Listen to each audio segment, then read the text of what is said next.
A young woman of barely 19 years old walked toward a destiny that seemed glorious, but which in reality hid the seed of her own destruction. Marfa Sobakina, daughter of a prosperous merchant from Novgorod, was chosen from among thousands of candidates to become the Tsarina of Russia. Her youth, her radiant beauty, and the hope of bringing healthy heirs to the throne presented her as the promise of a new era for the empire. However, what should have been the beginning of a life crowned by power and luxury transformed into a journey of barely 15 days toward death. At the center of this tragedy was a detail that no one suspected. Her own mother, in a desperate attempt to ensure her daughter's fertility, had administered a potion considered miraculous at the time. It was a mixture passed down through popular traditions, which promised robustness and the ability to conceive strong offspring. What that mother did not know was that the secret ingredient of that recipe, mercury, would be the most silent and devastating poison. Thus, what was born as a gesture of love ended up transforming into the Tsarina's death sentence. The setting in which this story unfolds was no less dramatic. Russia lived under the shadow of Ivan IV, known to history as Ivan the Terrible. His regime was characterized by systematic fear, public executions, and a sickly obsession with securing legitimate heirs. The death of his previous wives had plunged him into a paranoia that permeated every decision, every glance, every breath inside the Kremlin. In that suffocating environment, Marfa was crowned not only as consort, but as the last ray of hope for the dynasty. But maternal love and primitive medicine conspired against that imperial destiny. The young woman walked to the altar with death already circulating through her veins, invisible to all present. Her eyes shone with a mixture of emotion and weakness. Her lips could barely pronounce the vows, and her pale skin blended with the ceremonial white of her dresses. The guests, dazzled by the richness of the ceremony, were unaware that inside the Tsarina germinated a poison that would slowly consume her. This is a story that invites us to reflect on the limits of love and the danger of ignorance. Can a mother with the best of intentions condemn her daughter to an inevitable death? What happens when the remedies of an era become lethal weapons? And above all, how can a personal mistake trigger a chain of violence that would forever mark the course of a nation? Prepare to discover how 15 days were enough to change the course of Russia, unleash one of the cruelest revenges ever seen, and feed the dark legend of Ivan the Terrible. What happened in that bridal chamber was not only the death of a Tsarina, but the birth of a monster whose name would remain forever engraved in the history of the world. The year was 1571, and the vast Russian Empire found itself under the weight of the Oprichnina, the reign of terror established by Ivan IV. The capital lived steeped in tension, nobles were watched and brutally punished, and the figure of the Tsar loomed increasingly feared and unpredictable. After the mysterious death of his second wife, Maria Temryukovna, Ivan became obsessed with the need to find a new consort who could give him legitimate offspring. The continuity of the dynasty had become a matter of life and death, not only for the Tsar himself, but also for the political stability of Russia. It was then that he organized what history remembers as the largest matrimonial contest ever seen in Muscovite lands. More than 2,000 young women from all over the empire were summoned to Alexandrovskaya Sloboda, the Tsar's personal fortress located 100 kilometers from Moscow. That fortress, which served both as an imperial residence and as the headquarters of his personal guard, was stained by the blood of public executions and nevertheless became for a few months the stage for a parade of beauty, virtue, and hope. The selection process was not a simple beauty pageant. The candidates had to pass rigorous medical examinations by the imperial physicians, who verified virginity, fertility, and physical endurance. The court astrologers analyzed the stars in search of compatibilities with the Tsar's destiny. Everything was imbued with a solemn and ceremonial air inherited from Byzantine protocols, where the monarch's marriage was as much a private act as a political event of continental dimensions. Out of the initial 2,000 applicants, only 24 were selected in the first screening. Subsequently, this number was reduced to 12 finalists, among whom was a young woman who would soon capture everyone's attention, Marfa Sobakina. Her beauty was described by chroniclers as divine and devastating, with golden hair that seemed to reflect the sunlight and blue eyes compared to the northern lakes. Beyond her appearance, her physical strength and the serenity of her character impressed, qualities that convinced the imperial doctors that she was the ideal candidate to bear healthy heirs. Marfa's origin was not aristocratic, which made her an even more intriguing figure. The daughter of a wealthy merchant from Novgorod, she represented that emerging mercantile class that was beginning to challenge the traditional power of the boyars. Her family, moreover, was related to Malyuta Skuratov, head of the dreaded Oprichnina, a distant link but strong enough to facilitate her advancement in the decisive stages of the selection. Marfa was not simply a beautiful young woman, but a symbol of the future of a Russia torn between aristocratic lineage and economic merit. Before her stood the colossal figure of Ivan the Terrible. At 41 years old, the Tsar was marked by the loss of wives and children under suspicious circumstances, which fueled conspiracy theories and perpetual distrust toward those around him. His imposing physique, almost 2 meters tall, contrasted with the fragility of his mind, oscillating between religious devotion and outbursts of uncontrollable violence. In his obsession with dynastic succession, Ivan saw in Marfa not only a wife, but the last hope of consolidating the absolute power of the dynasty. The final choice took place on June 26, 1571. Marfa was declared the winner of the matrimonial contest and, with it, the new Tsarina of Russia. The news traveled quickly across Europe. Venetian diplomats, German ambassadors, and foreign observers sent alarm reports about the Tsar's movements. Their encrypted letters recounted Ivan's growing mental instability, his sudden fits of rage, and his obsession with finding a companion capable of sustaining his legacy. The union with Marfa was seen as an event not only of familial, but also of enormous geopolitical relevance. However, ominous signs began to appear shortly after the election. Marfa, who until then had appeared strong and healthy, began to suffer from inexplicable weakness, occasional fainting spells, and a fatigue that her ladies-in-waiting could not understand. No one suspected that those first shadows were the announcement of an imminent catastrophe. The court doctors, unable to identify the cause, attributed it to nerves typical of wedding preparations. However, the truth was much darker and was already circulating silently in her body, setting the stage for an unprecedented tragedy. Marfa's story thus advanced toward a point of no return. The young Tsarina was destined to face not only the pressure of being the consort of Russia's most feared monarch, but also the fatal legacy of a potion administered in secret by her mother. What began as a contest intended to ensure the continuity of the empire would end up being the prelude to a drama that would transform Russian history forever. The preparations for the wedding between Ivan IV and Marfa Sobakina were conceived as an unprecedented display of power and wealth. Alexandrovskaya Sloboda, the Tsar's fortress, was dressed up with Persian rugs, Byzantine tapestries, and gold tableware. Everything was arranged so that the ceremony on October 28, 1571, would remain in memory as a splendid event, a symbol of dynastic continuity and Russian greatness. However, behind the luxury and solemnity hid a lethal truth. The bride carried within her the poison that would end her life. The Trinity Church, where the rite was celebrated, was packed with nobles, priests, and foreign ambassadors. Marfa entered supported by her ladies-in-waiting. Her pale skin contrasted with the vibrant red of the ceremonial outfits, and her faltering steps sparked murmurs. During the ceremony, she fainted twice consecutively. The priests interpreted it as a sign of celestial purity, but the doctors present recognized something more sinister. Uncontrollable tremors, cold sweat, dilated pupils, symptoms of severe intoxication, although no one could determine its origin. The wedding banquet, prepared to last until dawn, barely lasted a few hours. The guests withdrew in bewilderment, while the Tsarina was taken to the imperial chambers. Those rooms, adorned with golden braziers that kept the environment warm and scented with oriental incense, were designed for the consummation of a marriage that was supposed to bring heirs to the throne.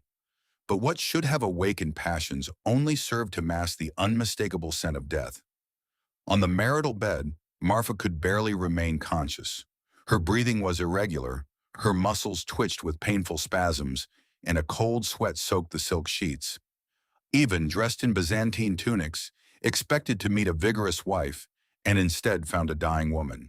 His bewilderment mixed with fury, Although at that moment he did not understand that his wife had already been condemned even before pronouncing her vows.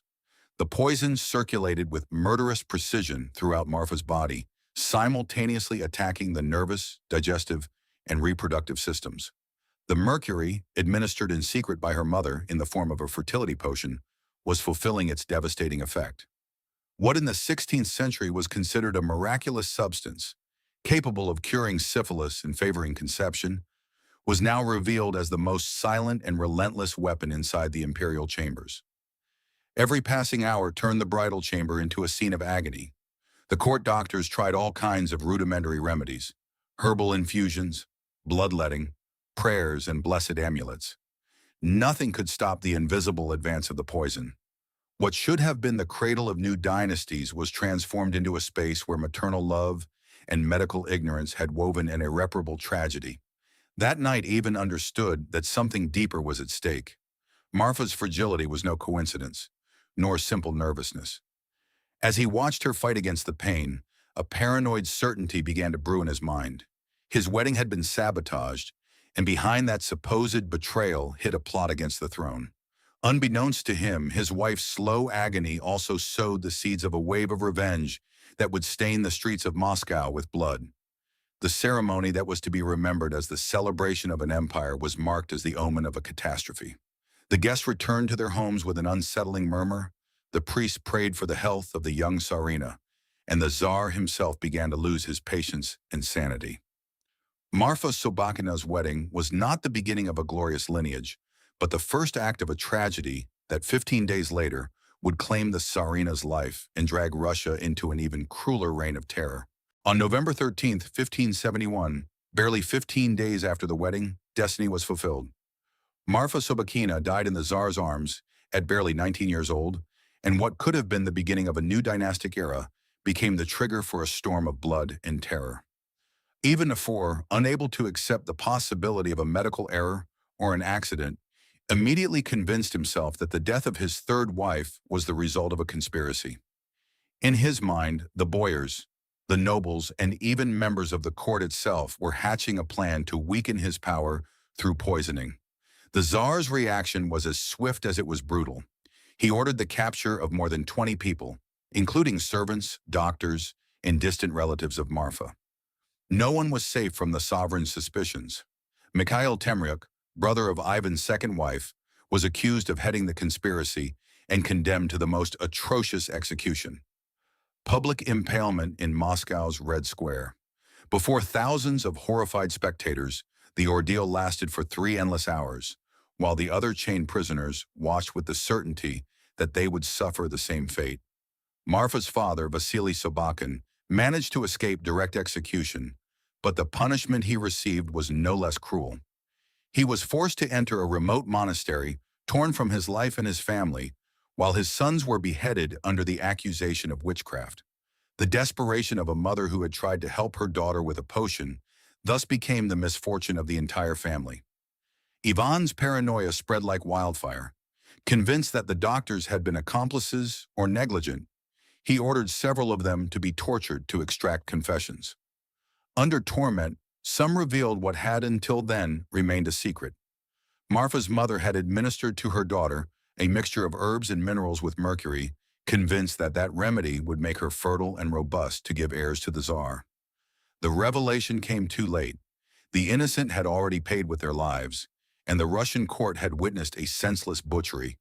The Tsar's fury was not limited to his inner circle. The terror expanded to all of Moscow. Public executions became even more frequent. The nobles lived in a state of constant fear, and the people watched helplessly as the regime hardened. Ivan, consumed by the idea of invisible betrayals, transformed his personal pain into a political instrument of repression. Every suspicion became a death sentence. Every ambiguous gesture proof of a conspiracy. Centuries later, in 2009, a team of specialists led by forensic scientist S.A. Nikitin conducted a modern analysis of Marfa's remains. The results confirmed mercury poisoning, validating the historical theories that spoke of the potion administered by her mother.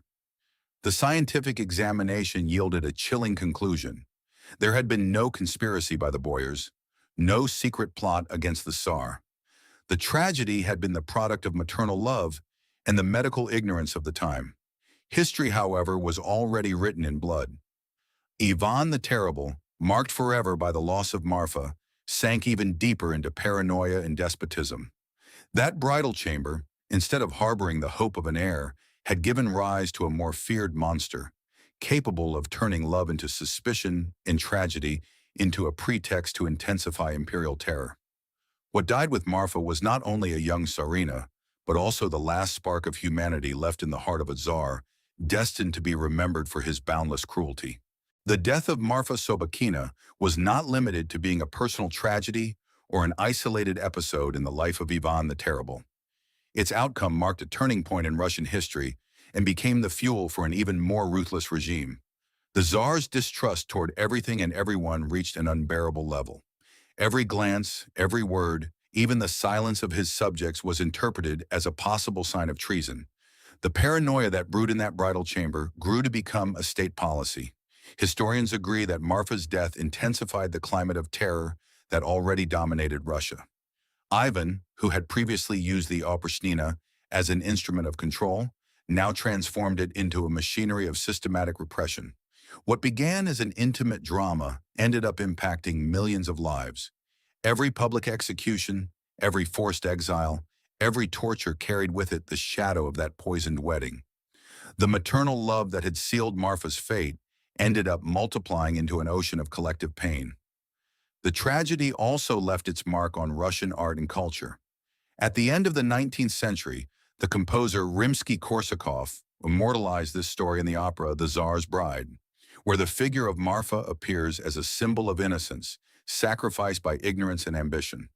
The playwright Lev May was also inspired by that event to write one of his most intense works, transforming the misfortune into a mirror of human passions pushed to the limit.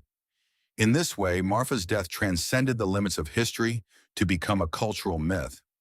But the echo of this episode is not limited to the artistic realm. It also forces us to reflect on the primitive medicine of the time. Substances like mercury, today recognized as highly toxic, were then considered miraculous remedies. They were used to treat venereal diseases, fertility problems, and even everyday ailments. The lack of scientific knowledge turned what was supposed to cure into a silent weapon that claimed countless lives. Marfa's case was not unique. It represents only the tip of an iceberg of undocumented tragedies. And here an inevitable question arises. How many queens, princesses, and nobles might have suffered similar fates without history daring to record it? How many mothers, moved by love and desperation, might have condemned their daughters to a slow death by trusting in potions passed down by tradition? Marfa's story is the revelation of a secret that remained buried for more than 4 centuries, but it is also the window to a series of enigmas still hidden in the archives of time. The cultural and historical echo of this event lies not only in the executions it triggered or in the artistic works it inspired, but also in the warning it leaves us. Love, when combined with ignorance and fear, can become a devastating weapon. The Tsarina who died in 15 days became a symbol of the fatal consequences of primitive medicine and of how an intimate gesture can change the course of an entire nation. The story of Marfa Sobakina leaves us facing a disturbing dilemma. How could something as pure as a mother's love turn into a daughter's death sentence, and at the same time, the trigger for a wave of terror that changed the course of an empire? What began with a potion intended to guarantee fertility ended up becoming the poison that extinguished an innocent life, dragging all of Russia into an era of suspicion, violence, and paranoia. The figure of Marfa, barely a 19-year-old girl, remains a reminder of the price sometimes paid for ignorance and desperation. Her fate was not only that of a woman trapped in the gears of imperial power, but also that of a victim of a world where superstition was confused with science and where the life of a Tsarina could hang on a seemingly harmless gesture. Every tear shed on her deathbed echoed for centuries in the executions, the exiles, and the fear that gripped Russia under Ivan the Terrible. Today, as we remember this episode, we are not just talking about a personal tragedy or a historical curiosity. We are talking about a universal warning. Power, love, and ignorance can together form a cocktail capable of destroying lives and altering the destiny of entire nations. Marfa became a symbol of that truth. Her brief reign, consumed in just 15 days, was enough to show how history does not always advance through great battles, but also through intimate tragedies that change the course of nations. And now I want to invite you to reflect with me. What struck you the most about this story? The innocence of a mother who wanted to help and ended up destroying her daughter? The brutal revenge of a czar incapable of accepting the truth?